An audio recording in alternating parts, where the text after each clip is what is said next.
Welcome back to The Grind. In this video, we're going to talk about the Tyranny Power Shield lane in 7.2.1. Now, if you want a quick guide through all the paths, I do have a video that briefly touches on each path and the best counters for them. But we're going to do the full path in case some people want a more full, in-depth review of the entire path. This one also has intervention where if you knock the champion down 3 times, they will get a Fury buff. Now, this isn't really that penalizing, which is fantastic. In a previous version of this node, we've had to deal with a concussion debuff, which does make things a lot more challenging. However, with this, you really only need to bring champions that are villains in order to allow them to gain power, because this node also has power shield, so you only deal damage with your special attacks.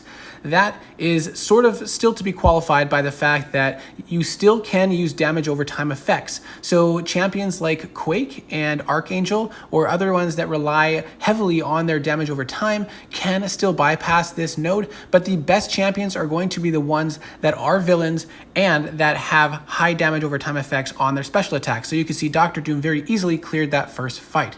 We're going to kind of speed through most of the fights and just hit on the main components, but Ghost is another fantastic champion for this lane because Ghost is also a villain. So Ghost is able to gain power and therefore can throw off her special attacks, which also deal a crazy amount of damage. Now, this fight against Ghost is very simple. There are a couple challenging fights, but most are fairly simple. So if you have a roster that has some decent villains in it and you can just filter your roster to tag only villains and see who you have, this lane is probably going to be a pretty easy one for completion as well. So you can see with Ghost, regular play style, build up your powers, heavy lock them in the corner, throw off a special 2, and get some crazy damage with that power shield bonus. So it really just takes building up to a couple special 2s to finish this fight, and probably could have even killed Ghost with throwing off a special 1 after building up a couple more Furies, but we chain on a couple more heavies here after countering the special attack, put them into the corner, throw off the special 2, and we've got a bunch of overkill on this fight.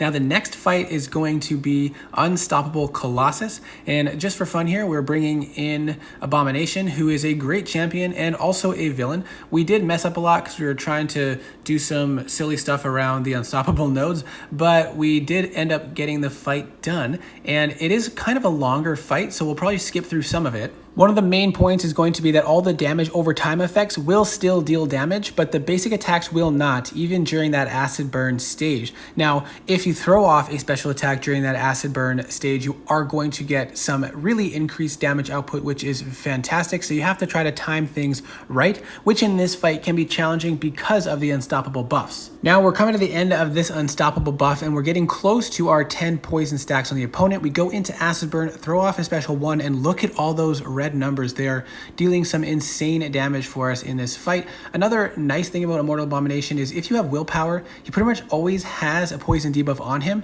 so he's pretty much healing the entire fight, which is very nice to have some added health. I probably died 1.5 times in this fight, but with all the healing and regeneration, I was able to maintain and stay at about 30% health. Now, the next fight is one of the most challenging ones here, Super Skrull, partly because he's pretty slow, but also probably because I went in with maybe the wrong champion. I decided to bring in Immortal Abomination because I wasn't going to be using him for any of the other fights, but I figured since he was not immune to poison, he would still be a fairly decent option. It was just a pretty long fight as well, probably the longest one on the path for me in this run with the champions that I chose. Now, in this fight, I was jumping between 20 and 40% health pretty much throughout the entire fight, with all that regeneration, and then sometimes the block damage from his special 2, and then a few mistakes where I got hit a bunch as well. The falter mechanic against Super Skrull is something that you have to pay attention to. It messed me up several times in this fight, so as long as you're paying attention to the falter mechanic and trying to bait out special 1s as much as possible, then this fight shouldn't be too difficult as long as you're able to maintain it throughout the entire fight. Now, Immortal Abomination actually works pretty well for this one because he still can apply the poisons and go into acid burn. You just want to try to time the acid burn as much as possible with a time that you can throw another special attack so that you can get some increased damage from that as well. And again, you see there, I missed up with the falter mechanic and ended up getting hit yet again. And we're gonna have yet another example of that coming up soon, where I got a little bit greedy. We push him into the acid burn state and I wanted to counter that special one, but then we got nailed with the falter mechanic and got hit a few times. So this was nowhere close to a perfect fight, but still managed to get it down in one shot with Immortal Abomination. And so if I can do this with all that I've done in this fight so far, I'm sure you can figure out a way to do this as well, whether it's with Immortal Abomination or a different counter you have. Perhaps Dr. Doom would be a good option as well, although he is immune to Incinerate and shock effects, so it does make the fight a little bit slower if you are using Dr. Doom. The next fight we have is against Ultron, and a couple things with Ultron that you're probably familiar with because he's been in the game forever is that he doesn't take energy damage very well. He heals back a bunch of the energy damage that is dealt, so champions like Dr. Doom will be a little bit more challenging to get through the fight with. However, Ghost does work well in this fight. The other thing you have to remember is that he can evade at a very small chance. I basically in this fight just went in hoping that he wouldn't evade, and I was lucky throughout the majority of the fight. You see, we got off that first special 2 without too much difficulty, and then we do have one evade that comes up at some point here,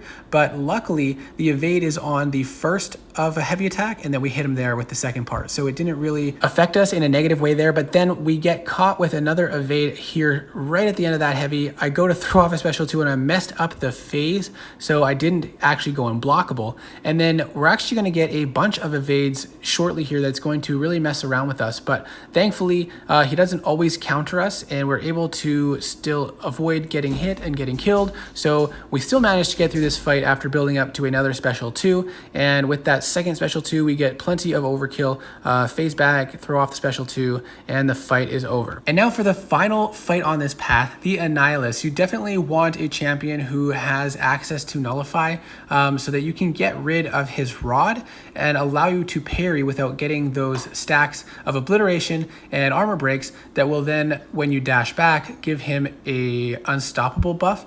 So Dr. Doom is a fantastic option. You just have to build up to a special 1, at which point you can throw it off and nullify his rod.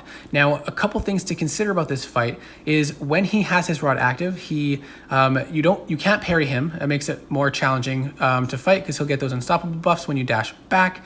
And also, while the rod is active, he can't be power drained or power controlled, and he's immune to Incinerate.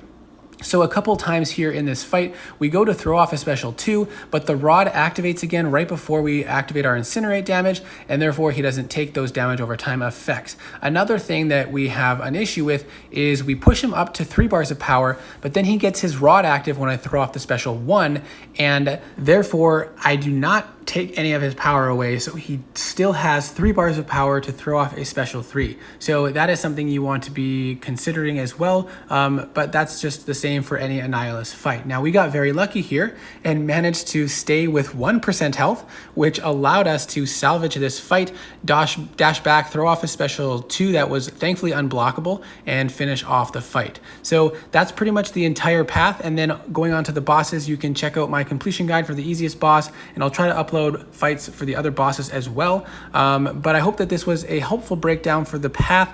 Good luck. Let me know what champions you used, which fights you struggled with, and I hope to see you in the next video.